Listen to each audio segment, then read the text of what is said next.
timnya lengkap, ada wakil ketua 2, ada wakil ketua 3, ada ketua Badin, Pak Sekjen dan Pak Wasekjen, kemudian ada Dr. Aji, kemudian Pak Nirwan Satria sebagai ketua umum panitia.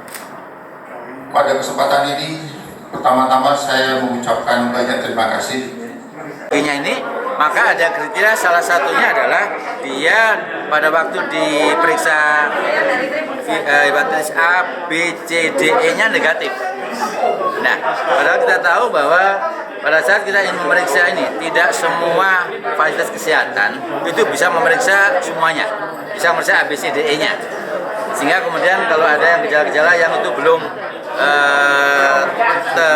ini semua, belum terperiksa semua, maka itu masih bisa kita katakan sindrom Ajovis. Tapi kalau kemudian kita periksa semuanya yang negatif dan kemudian ada gejala-gejala yang kuning terutama, dan kemudian gejala-gejala yang mengikuti yang lain, maka itu bisa kita katakan masuk dalam kategori yang hepatitis virus yang belum diketahui etiologinya, karena dia sudah ditegakkan dengan negatif pada pemeriksaan A, B, C, D, E-nya.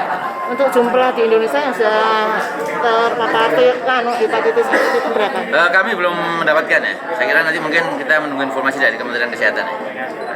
Dok, kalau penghapusan kelas 1, 2, 3 JKN BPJS itu berpengaruh nggak sama dengan profesi dari terkait dengan visitasi, honor dan sebagainya?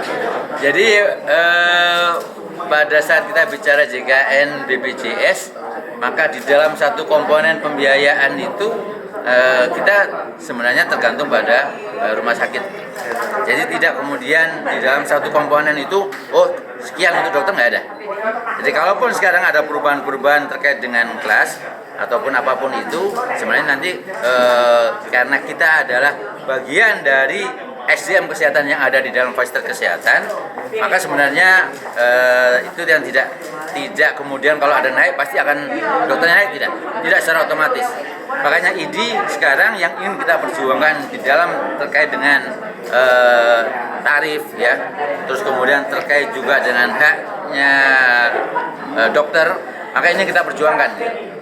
Karena pada saat kemudian kita bicara komponen di dalam pembiayaan itu memang tidak spesifik mengatakan bahwa oh sekian untuk dokter, sekian untuk obat dan sebagainya.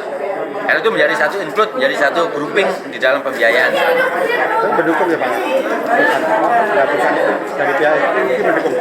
Pada prinsipnya yang kita harus lihat nanti adalah mutu ya.